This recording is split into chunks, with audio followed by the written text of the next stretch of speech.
Bodies floated in molten mud. Children turned to ash where they stood. A man survived a nuclear blast, only to die in the second. These aren't nightmares. They're real historical events so horrifying they were nearly erased from memory. But today we uncover them.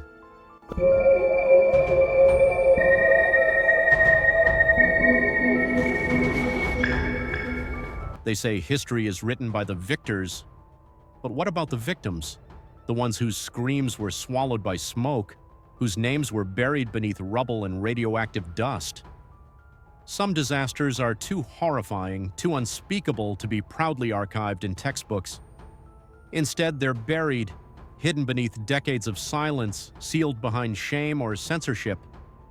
In a flicker of time, entire cities were turned to ash. Families vanished mid-conversation.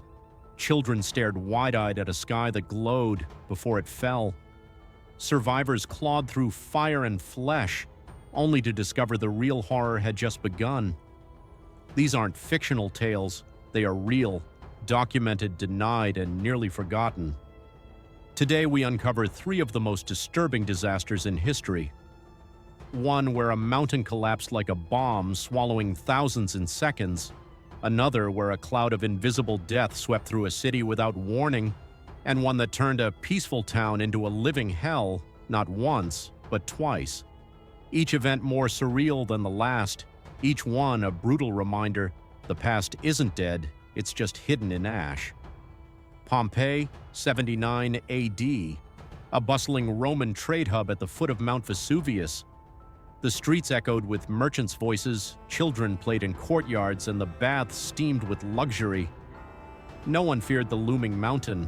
Its slopes were green, its silence taken as peace. But for centuries it had been breathing beneath them, quiet, restless. Hiroshima and Nagasaki, 1945. The Second World War was grinding to a close. Cities had been firebombed, empires shattered, and Japan was on the edge of surrender. Yet life in these two cities carried on. Workers clocked in, schoolchildren bowed in unison. No one could imagine the kind of weapon that would turn daylight into a second sun.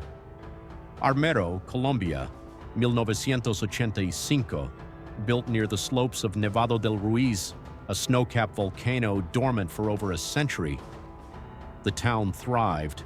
Coffee farms, colorful markets, families gathering for prayer. But above them, the mountain was not dead.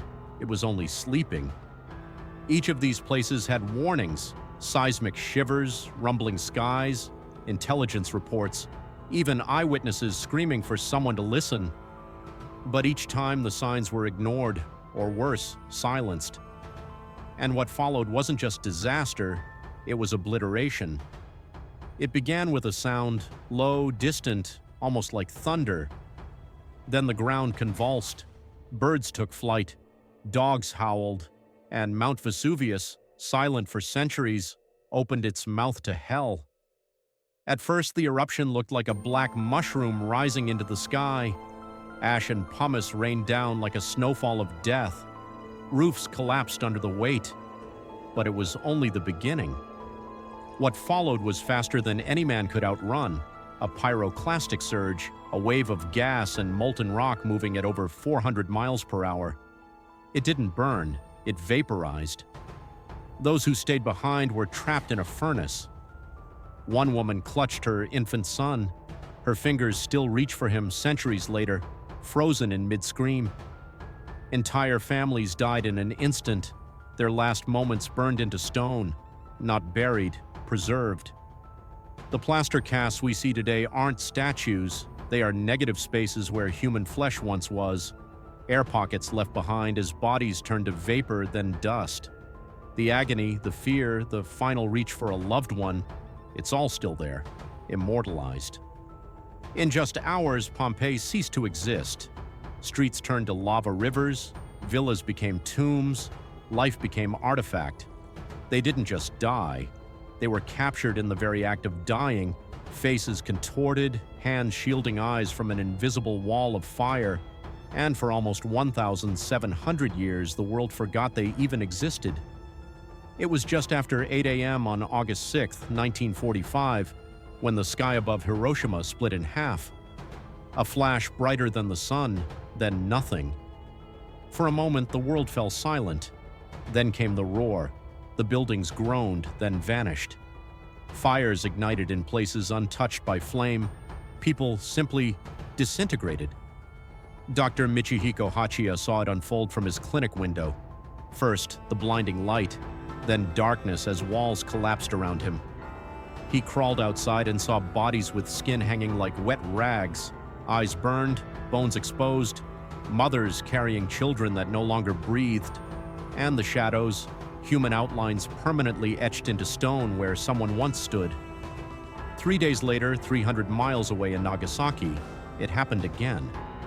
Tsutomu Yamaguchi had just returned home after barely surviving Hiroshima. He told his boss what he'd seen. No one believed him. Then at 11:02 a.m., the second bomb fell, another blinding light, another wave of fire, and somehow again Yamaguchi lived. He is the only confirmed person to survive both atomic blasts, but survival came at a price. Radiation tore through his body. His family would suffer illnesses for generations, and he watched 2 cities vanish, twice. Most weren't that lucky. Nearly 200,000 people died, vaporized, crushed, or burned alive. The cities smelled of scorched flesh and ash for weeks. Water turned black. Birds fell mid-flight. 2 mornings, 2 sunrises, and 2 entire cities gone in minutes. It was the first time humans unleashed the power to end the world. It began with a low rumble, almost gentle, as if the earth was exhaling. But by the time the people of Armero heard it, it was too late. On November 13, 1985, the Nevado del Ruiz volcano erupted in Colombia, melting its snowcap and sending a boiling wall of mud, water, and debris, called a lahar, racing down the mountainside. It moved at 40 miles per hour. Most of Armero was asleep when it hit. Within minutes, an entire town was swallowed whole. Houses crushed like tin cans. People suffocated, burned, or drowned beneath 20 feet of volcanic sludge. More than 23,000 died. Most of them never had a chance to run. And then there was Armero. She was just 13 years old, trapped waist-deep in mud and concrete. Her lower body was pinned by collapsed debris, possibly even the bodies of her own family. But when rescuers found her, she smiled. She answered questions calmly. For 3 days, she spoke to journalists, prayed, sang. Cameras filmed her wide black eyes as the water rose around her. They couldn't free her. No tools, no pumps, no help. The world watched in horror. Then, just before dawn, Omaira Sanchez slipped beneath the surface. Her final photo, a little girl in the mud waiting to die, became a symbol of the failure, the helplessness, and the human cost of government denial. They had warnings, they had time. But Armero was never evacuated, and in the end, the earth buried its truth beneath silence and sludge. When the ash finally settled over Pompeii, the city simply vanished. Buried beneath nearly 20 feet of volcanic debris, it became a ghost, erased from Roman maps and memory for over 1,600 years. It wasn't rediscovered until 1748, when farmers digging wells unearthed statues and bones frozen in time. What they found wasn't just ruins, it was grief, horror, and evidence of a society caught mid-breath. In Japan, the silence took another form. After Hiroshima and Nagasaki, the US military censored images, buried statistics, and downplayed the scale of suffering. Survivors, hibakusha, faced social stigma and medical neglect. The physical scars were impossible to hide, but the truth? That remained locked behind redacted documents and political necessity.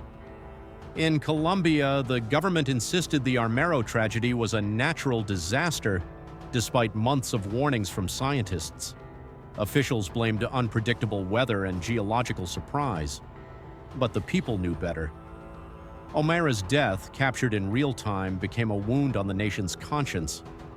Still, no one was held accountable.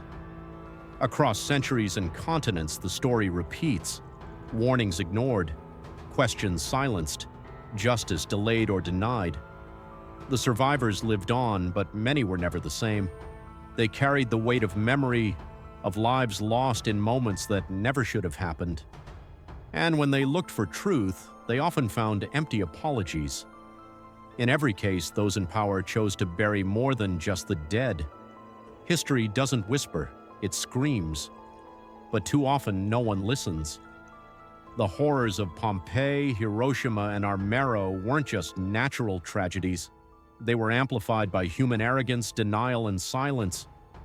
We build our homes on shifting ground, ignore the experts, and convince ourselves we're untouchable until the moment we're not. Disasters like these aren't confined to textbooks. They lurk beneath the surface, waiting for us to forget. And when we do, they return, different faces, same devastation.